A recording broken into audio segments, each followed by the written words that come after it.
আগে আমি বলতাম যে ঢাকার মানুষের মনের খবর আমি জানি, এখন আমি বলি ঢাকার মানুষের ভেঙে যাওয়া সম্পর্ক বা বিবাহ টিকায় রাখার কাজটাতে আমি হাত দিচ্ছি। সেই জায়গাগুলো নিয়ে আমি কাজ করছি, কেমন করে সম্পর্ক টিকিয়ে রাখা যায়, কেমন করে সম্পর্কে আরও বেশি ইনভলভ হওয়া যায়, একজন আরেকজন হাজব্যান্ড ওয়াইফের মধ্যে সমস্যাটা দূর করা যায়। হয়তো পরকিয়া করে ফেলছে, হয়তো বউকে বকা দিয়ে ফেলতেছে বা বউ ঝাড়ি দিয়ে ফেলতেছে। কি নিয়ে ব্যস্ততা চলছে এখন? নিজের প্ল্যাটফর্ম আছে, সবকিছু মিলিয়ে দেখছি যে নানা কাজে আসলে নিজেকে ব্যস্ত রাখেন।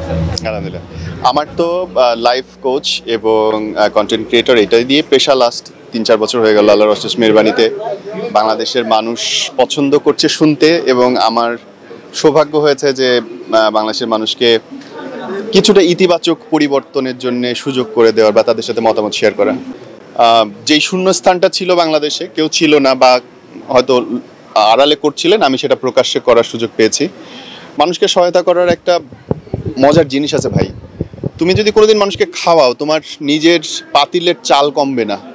তুমি যদি কোনো মানুষকে হেল্প করো, তুমি নিজে কোনোদিন বিপদে পড়বে না, এটা নিয়ম। তুমি মানুষের জন্য কিছু করলে আল্লাহর তরফ থেকে সেটা আসে। So I am feeling good on that. এই যে মানুষের গল্প শোনা, মানুষের সমস্যার সমাধান করা, একটা দূত হয়ে আসে আসলে বলতে এই জায়গাটায়, বিভিন্ন জায়গার বিভিন্ন সমস্যার মাঝখানে দাঁড়িয়ে আসলে একটা সমাধান বের করা, এই জায়গাটা আসলে কেমন? অনেক বছরের ক্যারিয়ার। আজকে আমার চেম্বারে আমি একটা লাইভ করেছি আমার পেজ থেকেই। একজনের সন্তানকে খুঁজে পাচ্ছে না, সে এসছে আমাদের অফিসে, ভাই আমার হেল্প লাগবে, আমার সন্তানকে পাচ্ছি না, আপনি যদি একটু বলেন। আমি বলেছি দেখো, এটা কিন্তু আমি মনে করি যে এটা একটা আল্লাহর রহমত। বাংলাদেশে 18 কোটি মানুষ, হয়তো 10 জনের কাছে যাচ্ছে মানুষ হেল্পের জন্য না।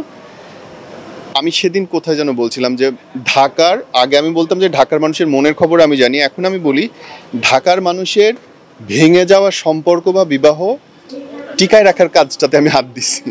ঘটক বিয়ে দিয়ে শেষ, এর পরের দায়িত্ব তো কাউকে নিতে হবে, কারণ আমাদের চাহিদা তো বাড়ছে। সামাজিক মাধ্যমগুলোতে অতিরিক্ত দেখানোর ফলে আমাদের মধ্যে যে শূন্যতা তৈরি হয়েছে, সেই শূন্যতা থেকে আসলে আমাদের মধ্যে এক ধরনের বিষণ্ণতা কাজ করে, আমাদের মধ্যে অ্যাংজাইটির চরম রূপে এখন আমরা আছি, ডিপ্রেশনের চরম রূপে আছি।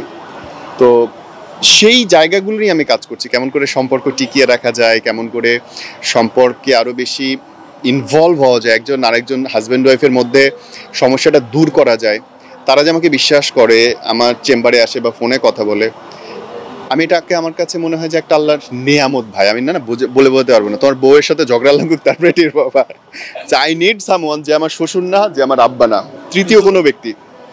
যে তৃতীয় ব্যক্তিটা হচ্ছে নিরপেক্ষ, ওই ভূমিকাটা পালন করা খুব কঠিন, কিন্তু কারণ কোনো না কোনো এক জায়গায় পক্ষে ভোট দিতে ইচ্ছা করেই। যখন কথা শোনা হয় তখন মনে হয় যে এই পক্ষটা ঠিক, কিন্তু যে বলছে তার কিন্তু নিজস্ব যুক্তি থাকে, তার অবস্থান থাকে। একটা অবস্থানে গিয়ে সে একটা কাজ করে ফেলে, হয়তো পরকিয়া করে ফেলছে, হয়তো বউকে বকা দিয়ে ফেলতেছে বা বউ ঝাড়ি দিয়ে ফেলতেছে। সো ওই জায়গা থেকে নিউট্রাল করে তাকে একটা সুন্দর সম্পর্কে আগায় নিয়ে যাও ভাই। আমার মনে হয় যে ফিস কোনো ব্যাপার না, আল্লাহ আমার এর জন্য অনেক গুনাহ মাফ করে দেবে। আমরা তো অনেক গুনাহগার মানুষ, আল্লাহ আমাদেরকে যদি মাফ করে আর কি।